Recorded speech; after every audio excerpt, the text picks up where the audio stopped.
Presenting right now is Dr. Yulia Akisheva, and she's an aerospace engineer with a PhD in purple, which stands for Protective Use for Planetary and Lunar Exploration. So she's dedicated to getting humans to Mars and also effective communication. And you can find her on our TEDx talk after this. But right now, we're going to go into lunar regolith, building safe spaces for astronauts. Thank you so much. So good morning, everyone. I want to begin with the question, actually 2 questions. You're going to need both your hands for that. Raise your right hand if you want to go to the moon. Raise your left hand if you want to go to Mars. Now put your hands together for yourselves,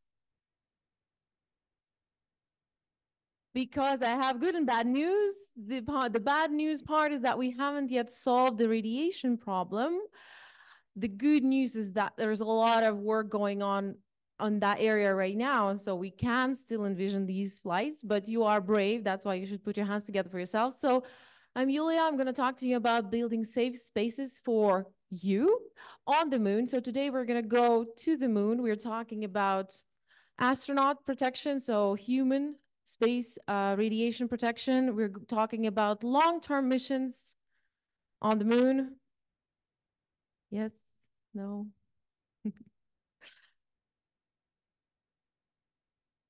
Maybe you can advance. Oh, yeah, there you go. So we're talking about once we are on the moon, we're staying for a long-term mission. So this is what I did my PhD on. The perspective is that we've already landed on the moon and now we need a habitat to live in for a long duration mission. So my reference was actually the ISS. So we're comparing ourselves to ISS exposure, so 6-month missions, which is probably a little bit further into the future, but that's our reference point today. We are focusing on radiation. So my whole purple story, protective use of regolith for planetary and lunar exploration, is all about seeing how the anti-hero radiation can be battled with to be able to go to send people to the moon. And in everything that I'm going to talk about today, we're actually also, as a byproduct, testing for temperature extremes, because that was also part of my PhD. So everything I'm going to talk about and present in terms of results also protects astronauts from the extreme temperature environment that you may know is present on the moon. So that's good news. So when we're solving for radiation, we are also solving for temperature. And regolith is the main hero of my story. He's become a big friend, or he or she, they have become a great friend for my PhD. I'm using regolith and other materials to see how we can build a habitat on the surface of the moon. So let's go. So that's the plan today. I'm going to tell you a little bit about what radiation is, what we're dealing with. I'm going to introduce my friend regolith and some other friends that we can use to help protect astronauts more effectively. Then I've pre-selected 2 studies that I hope that will be interesting to you, that I will later then apply onto analog missions, because I'm a novice to analog world. So I'm here to provide you some ideas on what kind of experiments that you could run with regolith for radiation protection. So this is something that you could envision incorporating into your analog missions. So let's start with radiation. No, that's too fast. The main anti-hero of the radiation regolith story are the so-called galactic cosmic rays. The problem with galactic cosmic rays is they're omnipresent, they're unavoidable. They are particles that originate from supernova explosions, and they are accelerated by more supernova explosions from outside of our galaxy, which brings them to very huge speeds, huge energies, which we really cannot do much about in terms of decelerating galactic cosmic rays. So we'll have to deal with them. Another problem, they're omnipresent, so we cannot hide from them. So we'll have to deal with them. We'll have to assume certain part of galactic cosmic rays that we'll have to interact with. And mainly they are protons, and then some helium and heavy ions. And you see here that you might think that this heavy ion component right here is very small compared to protons. We do consider mostly protons when we deal with galactic cosmic rays, but this heavy ion component can be quite important to consider when we are thinking about biohazard from radiation. So how they're going to interact with our habitat, with our protection, and then enter the human body. This is an important component to consider. So even though their contribution, you may think in the flux, is quite low, their contribution to the total dose can be significant. The next part of the story of the saga, if you like, is the so-called solar particle events. The solar particle events are not the solar wind. There is a constant solar wind that we don't honestly care about in radiation protection, because the solar wind is protons and electrons that are stopped in really thin shielding, basically clothes. But the solar particle events are these events that happen sporadically. We cannot predict them really. There are models now, there's a lot of work that's been done on predicting solar particle events. The best our state of art that we know is that maybe up to 24 hours before a solar particle event, we can predict one, but we still don't know exactly what kind of solar particle event we're gonna have and at which intensity that translates. The problem with solar particle events, not only that they are unpredictable, is that they accelerate protons to high speeds and most importantly, high fluxes. So we can have protons coming towards our astronauts at elevated flux for a, well, relatively long period of time, from 1 day to a few days, and sometimes it can last even weeks.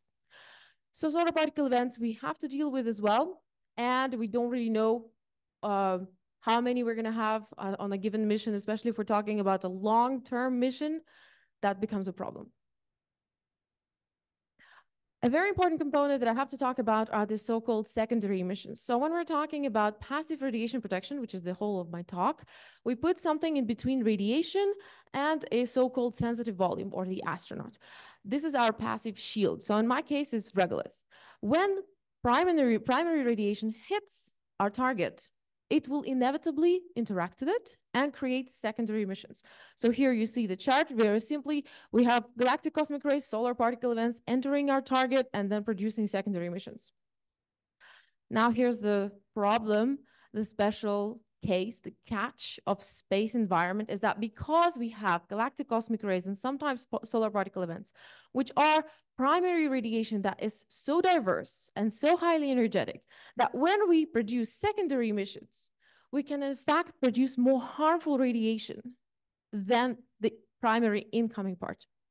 So that's why secondary emissions is a very important part of my research, especially for thick shielding, because basically it becomes a question of optimizing your shielding not to overproduce these secondary emissions while at the same time decelerating or even stopping the incoming primary particles. So it's all this tug and play with radiation, because we don't want to have incoming radiation pass through, but at the same time, we definitely don't want to generate more secondary emissions, because one of the new components that we're meeting here are these neutrons, which you definitely don't want to have. And neutrons are produced as secondary emissions.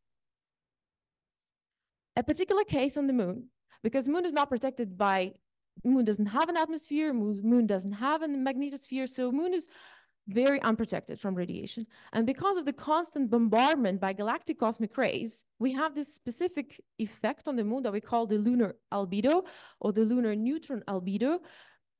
Basically, it's due to the fact that the GCRs come and they enter the lunar surface, they interact with the regolith, and then from that interaction, we have secondary emissions flying out in all directions, and part of them in sort of upward direction from the surface.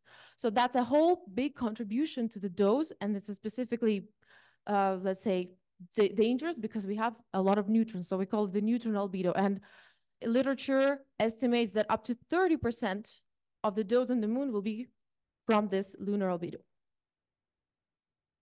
So in summary, we have primary radiation, galactic cosmic rays, solar particle events that we have to deal with, and then we really have to deal with the secondary emissions, and we have to be smart about them so that while dealing with the primary radiation, we don't actually make things worse because of the secondary emissions. Now, let's meet regolith. So regolith is the lunar soil. Really, there are two main types that we distinguish, the high-length regolith and the Mare type regolith. It's roughly, let's say, same soil in the sense that it's a lot of different metallic oxides that have been broken down, that have been, again, unprotected. There is no atmosphere. So they've been bombarded by micrometeoroids and meteoroids during giga years. They've been bombarded by radiation, which makes them highly fragmented metallic oxides. So real regolith is quite a harsh and difficult material to deal with, especially for, let's say, construction reasons. And another thing is that we don't have enough real regolith to work with, to pass around for purposes of science. So to study regolith utilization for habitat construction on Earth, we actually turn to simulants. So there are, of course, some 320 or a bit more kilograms that have been brought back from the moon from different sites, which even some are valuable for scientists to use, but most of us, we do use simulants.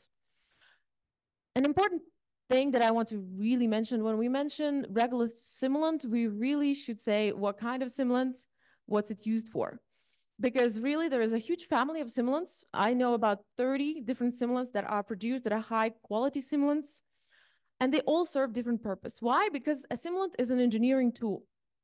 You make a tool, you make a hammer to use it in a certain way. Then you have a microscope to use it in a different way.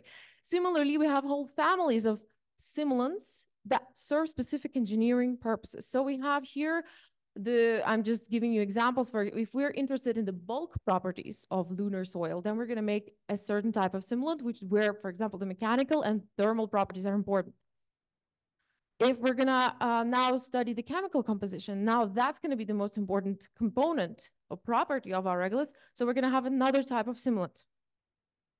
Similarly, mineralogical composition. If you want to, for example, separate metallic oxides, you want to have oxygen on one side and pure metals on the other side, you're going to care a lot about the composition. So you're going to have another type of simulant for that purpose.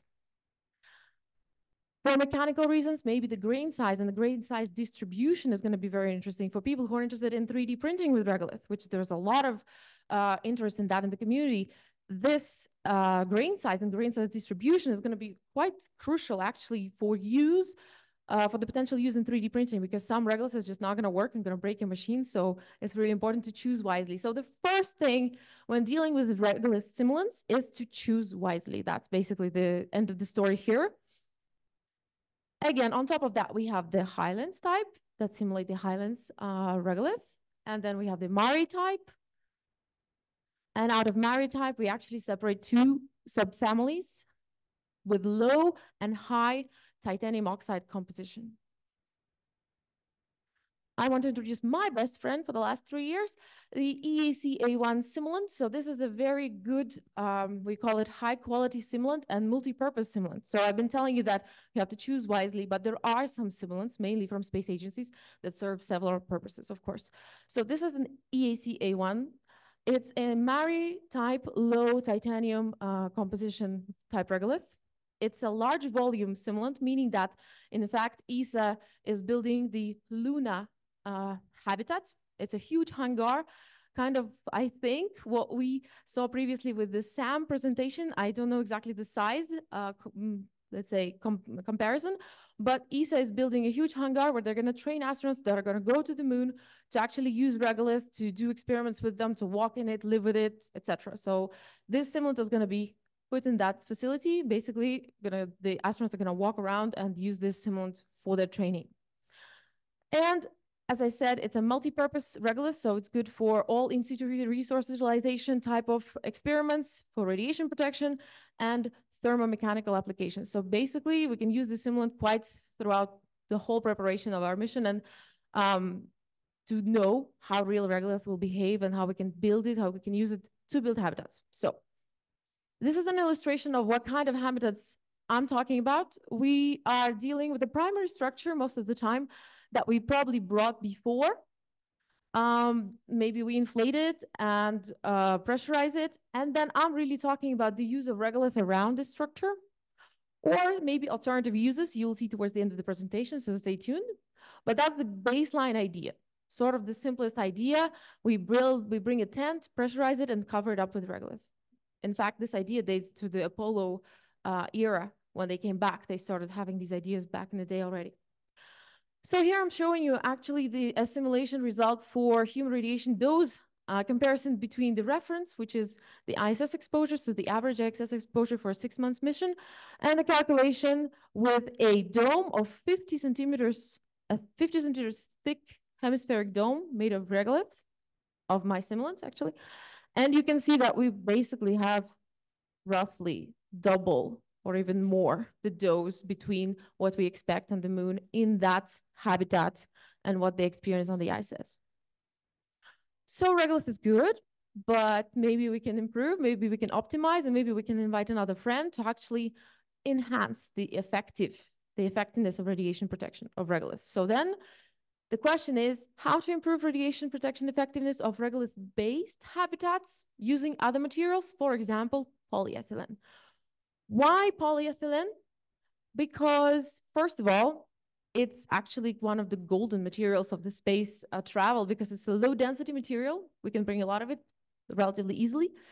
Second of all, it's hydrogen rich, which is important for radiation protection because we know that I must specify this globally, hydrogen rich materials are very good for radiation protection. That's why, for example, in the nuclear facilities, you know, they use cement, which is hydrogen rich as well. We use water, which is hydrogen rich as well, because it actually thermalizes or neutralizes neutrons. So hydrogen rich materials, as a rule of thumb, is a good option. It does not necessarily apply to all the cases. That's why I want to specify it. As general rule, hydrogen rich materials are go-to. Polyethylene is hydrogen rich. And finally, it has good thermal insulation properties, which is again a big problem on the moon. So by combining these good properties of polyethylene, it scores quite high as a potential friend of regolith to build our habitats to protect astronauts. Now, how we can build it, Now, how we can build it is we have a couple of options. We could use it as a multi-layer structure, so put a regolith brick at the front and then add a layer of polyethylene or polymer, or we can mix it. We could use the powder form of polyethylene, mix it together with the powder form of regolith, and then make a brick, make a layer. So here's the choice to make. And an important point here that I want to stress is that literature globally aims at using less than 10% of added polymers to regolith to use as an in situ resource utilization type of technique to build habitats. Actually, there is a big part of literature that tries to even minimize this use because we don't want to bring a lot of polyethylene to use in situ resource utilization techniques, right? So we want to minimize the amount of materials that we bring. So remember this, between 2 and 10% by mass is what literature considers as good amount of polymers to add to regolith. All right, let's go. Now, the perform studies, the interesting stuff. Study 1. So after I read literature, I decided to actually ask, but how much polyethylene do we need to actually claim a significant improvement in radiation protection? Because sure, we know that polyethylene scores high as a potential friend for regolith to protect from radiation. But how much do we need? And then what's more effective, to actually add polyethylene with the mix or add it as a separate layer after regolith? So here you see the two options. These are part of the model for simulating radiation. So we have the incoming radiation on one side. We have either the regolith polymer mix and the, ichrosphere here represents an astronaut actually. Well, it's a standard representation of a human body as a sensitive volume. And on the other side, we are testing the pure regolith with the polymer layer, and the amount of polymer used is equivalent between this side and that side, right? So the results. Here you see the total dose, proton dose, and neutron dose that we've measured in our astronaut, in our ichrosphere, behind the mix of regolith and polyethylene added to the regolith by mass. So we have from 0% to 50% of added polyethylene on the x-axis and the doses on the y-axis. What I want you to take out from this graph is basically that you see that the total dose and the proton dose, there are these two graphs. You need more than 30% of added polymer by mass to start significantly and consistently reducing the dose beyond the statistics, the uncertainty. More than 30%. We just learned that we want to do 2 to 10%. So we are here and we're not doing anything great for radiation protection. We're not improving it. In terms of neutrons, actually, we are even making it worse for most of the graph. Interesting. Now let's consider the second case. So in this case, we're adding layers, the same amount of polyethylene, but now in a layer behind regolith. So you're seeing the same x-axis and y-axis, but you're also seeing these dashed lines, which are the equivalent cases of adding polymer as a layer behind, right? What do you see here? A consistent trend, an immediate reduction in the total dose and the protein dose right from the beginning. So when we're adding just a thin layer of polyethylene and consistently reducing the dose. So in terms of the total and protein dose, it's clear that the multi-layer structure win in terms of radiation protection effectiveness. So it's not effective to add polyethylene into regolith versus adding it as a separate layer from radiation protection point of view. And it's important also for us to see how much reduction do we need? Do we want more from the feasibility and engineering point of view in terms of how we're going to build this habitat, right? So this is what I want to take you to take out from that. And basically, again, the main takeaways. Multi-layers perform better as an option for protection from galactic cosmic rays, because we've been actually sending galactic cosmic rays in this simulation. Polymer-enriched regolith don't show significant improvement because we need up to at least 30% of polymer added to regolith, while you remember the ESRO techniques want to really diminish that number. And actually, I didn't go into details, but you can trust me that from the rest of the research, the 50 centimeter regolith and 5 centimeter polyethylene comes up as one of the best options. So it's my reference solution.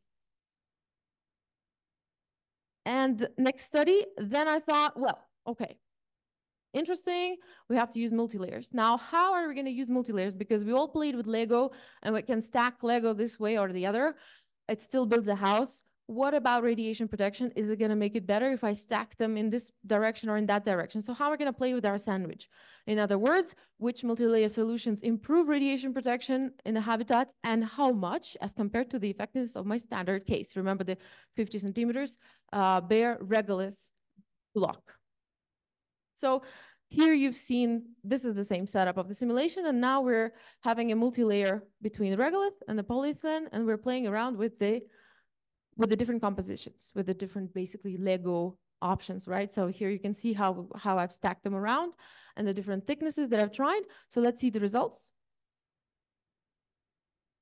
First case, remember I said 50 centimeters regolith and 5 centimeters polyethylene compared to bare regolith. So here we're always comparing to just 50 centimeters of regolith, all right? So here we see the total dose. So we've reduced the dose by roughly 8%. All right, good news. We can go.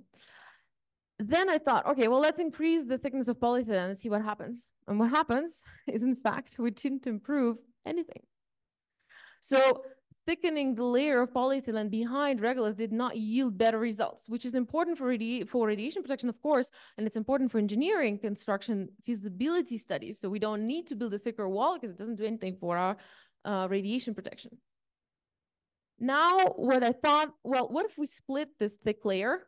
We put 5 centimeters of polyethylene before, and then 5 centimeters of polyethylene towards the middle, or towards the closer to the astronaut, right after the regolith. And so what happens is that we actually make things worse again from our reference case, which is a significant, interesting result to know and very important to then avoid this type of building. Next, we're thickening this outer layer just to see what happens. What if we have polyethylene that's thicker? I mean, I'm telling you just to see what happens, but there is a scientific interest behind it, like a hypothesis behind why we're trying this or that, a multi-layer. And here we see that we are actually improving, but ever so slightly from the reference case here, from case A, slightly improving, but we are adding a very thick layer. 10 centimeters of polyethylene is a very thick layer because polyethylene really comes in thin thicknesses. All right. Next, actually, I have seen an equivalent case with 15 centimeters polyethylene towards the astronaut to see again what happens, and we're back to our reference case. So again, this is not yielding better results than 5 centimeters alone. This time, we're actually increasing the regolith thickness. So I was thinking, if we started off with our 50 centimeters regolith here and we build a 5 centimeters polyethylene, what if we build more inside the wall? So imagine we're living on the moon for 3 months. Why not continue building inwards? So maybe we can add 30 centimeters regolith brick innermost. And here we do see quite a significant improvement in terms of the total dose reduction. We are down to 70% from compared to the 100% here from the reference case. However, I did also test just taking the 80 centimeters of regolith, just a thick block of regolith. And here we have the same results. So then playing with the sandwich didn't yield any improvement in terms of radiation protection. And it's an important finding, again, for applicability, for engineering, for building this type of habitat on the moon. Do we want to break up the regolith, or can we just build a thicker wall? This one is, again, we're even increasing the regolith wall here, 60 centimeters, and then we're adding more layers, alternating between polyethylene and regolith, and again polyethylene. And we do have a slight improvement, but again, based on what we compare to the previous case, it's much simpler, again, in terms of building than having a 4-layer sandwich and very minimal improvement of the dose. And again, the 90 centimeter regolith yielded identical results as this complex 4-layer case. So overall, from this table, you can see that when we're playing with geometry, because this is basically just playing with Lego bricks, right?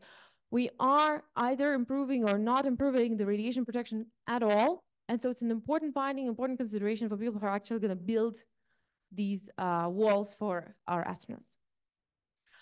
Here you see the previous table, and there actually is something that, well, looks complicated. Basically, it's a way to cross-compare these bricks, these options, against each other, basically per added material unit, right? Because otherwise it's not really fair to compare them as is, because if I'm adding more material, well, I can't compare something very thick with something really small as is. So I need to normalize them. And so this is a normalized way, this value, if you score high, you're doing well, right? So the highest value here is, again, our standard reference case. Basically, to think about this normalization is, if I asked you, what wins a race, a Ferrari or a tractor? Well, that depends on what soil they're running on. If it's on the farm, Ferrari has no chance. If it's on the highway, Ferrari is going to win. So this is a similar way of thinking of comparing our different options, right? So this is a normalized way of comparing. And again, here's our option A that wins. So key takeaways here is that alternating polyethylene and regolith layers is only beneficial for some geometries. So there's no linear way of thinking that, okay, I'm just going to add a new layer, I'm just going to add more, and it's going to get better. No, it's not necessarily going to get better. That's because of the complex radiation environment and the secondary emissions effect. And again, 50 centimeters regolith and 5 centimeters polyethylene is still our reference solution. Otherwise, if we do have the capability, we can go on and build very, very thick walls, but then we have to ask engineers if it's actually feasible. So that's the other option. All right, and now I think this is the fun part for you. So I've been thinking what could be done in analog missions, what's interesting to look at in terms of radiation protection, because to my knowledge, I don't think that a lot of experiments are focused on that in analog missions, because of course, here on Earth, we are protected from radiation, from the same incoming radiation. We are protected by our magnetosphere and by our atmosphere. So it's hard to reproduce the harm on an analog mission where we don't have the harm in the first place, right? But still, we could do some operational experiments, I believe. So first thing I'm suggesting is that we could evaluate operational capabilities of multi-layer wall construction. How long is it going to take? How much even, manipulation, what tools, power we need to build such multi-layer walls? Because so far it's a concept that we have from radiation protection point of view, but what about actually building it? Recycle and use plastics for successive habitat layer, inner layer structure. So remember, if we have 5 centimeters polyethylene as after 50 centimeters of regolith as our reference solution, how are we going to reach that 5 centimeters polyethylene? Because that's a lot of polyethylene. Actually, for a small habitat, for one person, I've calculated you'd need to bring 17 tons of plastic up front. It sounds like a lot to bring up front. And we know we do use a lot of plastic for packaging. So what if we recycled this plastic that we're still going to have on missions and continuously build the inner wall inwards And like that improving over time our radiation protection. And maybe the first missions won't be able to last for 6 months, because remember, I'm showing you results for 6 months. So maybe the first missions will have to stay for a couple of weeks, but successively, progressively, we could reach that level, right? So on the next slide, I'm just showing you how I'm thinking about it, the conceptualizing it in the sense that what if this is our baseline habitat multi-layer section? Well, here is a representative regolith. Maybe this is aluminium or some like part of primary structure that we landed with. Then there is our polyethylene and maybe special thermal insulation, not even necessarily is there, but ultimately thermal insulation and polyethylene will have quite similar chemical composition. So from radiation protection point of view, they're gonna give similar results, similar effectiveness, roughly, roughly speaking. And so, yeah, what about we're building out these new layers as we go, as the mission progresses? How about building out layers inside with polyethylene, recycled polyethylene? And then an interesting operational challenge that I'm throwing at you is to test the solar particle event scenarios. So I've been talking about galactic cosmic rays, right? The reference is all galactic cosmic rays, but solar particle events are inevitable, unpredictable, and scary. So what do? We could actually construct shelters and spend up to, I've put 24 hours inside because a solar particle event could last up to 24 hours. So on the next slide, you can actually see this is the procedure on the Orion vehicle. So this is going to the moon. So this is not yet on the moon, but this is the procedure, a couple of scenarios of what astronauts are expected to do. So they go to a special part of the vehicle, build it around them with hydrogen-rich materials, with, water, food, napkins, especially wet napkins, plastic. So they built around this shelter and they sit inside and wait out the storm. How about doing the same on a long-term mission? If you're simulating a mission to Mars, you're simulating a mission especially to the moon. How about doing something similar, building a shelter which is much more protected, details of which you'll need to consult with a radiation protection person, but as a special shelter, and checking the operational capability of building it. Because, for example, on the Orion, one of the criterion is that they have to build that in under 30 minutes, because an SP alert can be so short in time. So we don't have the luxury of knowing exactly when it comes. We don't have a luxury of knowing what type will come. That's maybe even more dangerous. So then we need to be ready. And I think it's an interesting challenge on an analog mission. And finally, perform EVA experiments on habitat construction with regolith. So here's where I'm going to give you my personal opinion of what could actually work. We could go with this tomorrow to the moon. I'm proposing sandbagging. So like they do in the army, we bring some sandbags, ideally Kevlar bags, because they are also resistant to micrometeoroid impacts. Fill them up with loose regolith inside, and stack them in a smart way. From radiation protection point of view, this is not a smart way, but there is a smart way. But the idea is the same. You pick a bag, fill it up with regolith, and then stack it up in a smart way to reach the 50 centimeters regolith in thickness. And inside, you're going to have your primary structure, your polyethylene or a tent, right? This was just something that I did, and we sent it up, or an equivalent of this, on a air balloon to see how it does. And actually, regolith outperformed other common materials that are being sent on high altitude air balloons. So this is actually something very simple, and honestly, we could go to the moon tomorrow with the sandbagging technique and actually try it out. But first, I think we need to try it out with analog missions in terms of, again, how many EVAs does it take? How long? How operationally is it gonna function, perform? And so just a couple of conclusions. Basically, to summarize, regolith utilization will play a significant role in radiation shielding because it is an abundant material. It's just there waiting for us. I moved from Russia to Sweden to France. I didn't bring my house with me. I came there and I found my house there, or built it with the local materials. Let's do the same. So we will use regolith.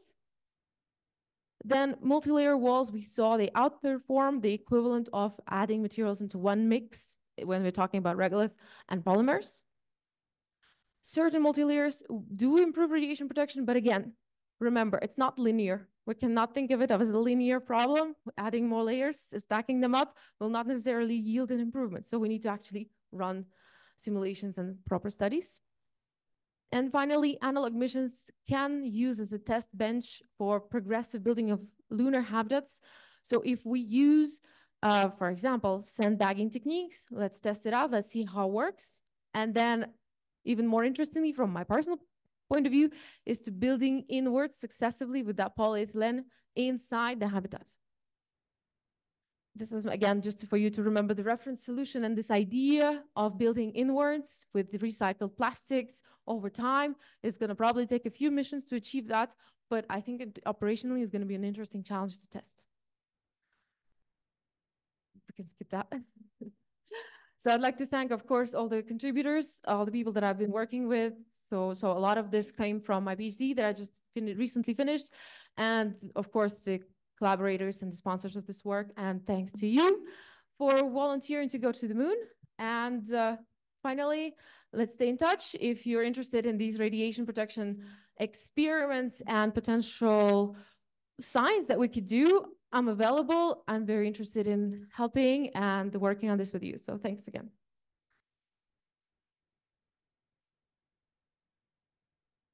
Questions? Let's see. I'll go.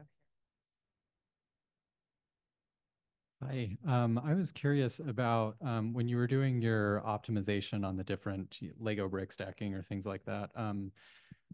It seemed like it was just based on the intuitive, it's going to be costly to bring things from Earth versus using ISRU. I'm wondering if you did any formalization of an extra layer of why in terms of actual cost, if you put that into your model at all of being able to play with the parameters, like how much is it going to cost to use a robot or an astronaut's time to build the wall versus how much is it going to cost per kilogram to ship the plastics or something along those lines?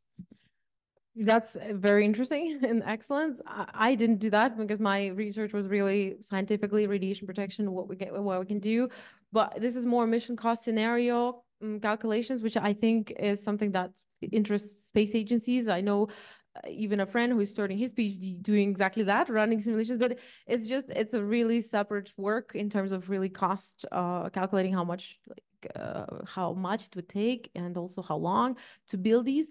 I think it's an important consideration in the wholeness. If you're going to do a feasibility study and a trade-off analysis, I think it's important. I didn't do it because I stayed on the science part of radiation and regolith interactions. But yes, that's a good idea to think about it. Thank you. Okay, we only have room for one more question. I'm gonna go for Kai here. Thank you for your talk. Very interesting. When you pass light through water, you see the light bend in a particular known way. You also see sometimes the scattering of light in a certain way. Have you characterized the scattering of the radiation as it passes through regolith, given the different densities, different particulates, or the composition of that, and then compared that to just pure polyethylene to determine the different effects and characterize those before you assemble them into, in other words, are the boundary layers between the regolith and the polyethylene as important as the material it's passing through, because it may be changing the pathway or the characteristics of the radiation in those different media? Yes, this is a, how should I put it? This would be very crucial if you had a single beam. If we really had radiation streaming as a single beam and then scattering from the angle of attack, let's say.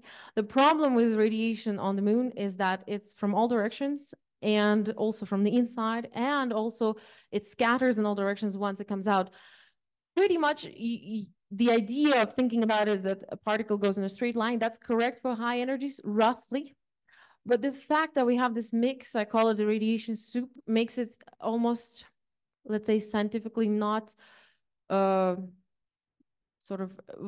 I don't want to say the word viable, but we will have this scattering and we will have a diverse soup of radiation inside. So it almost like doesn't matter in simple terms.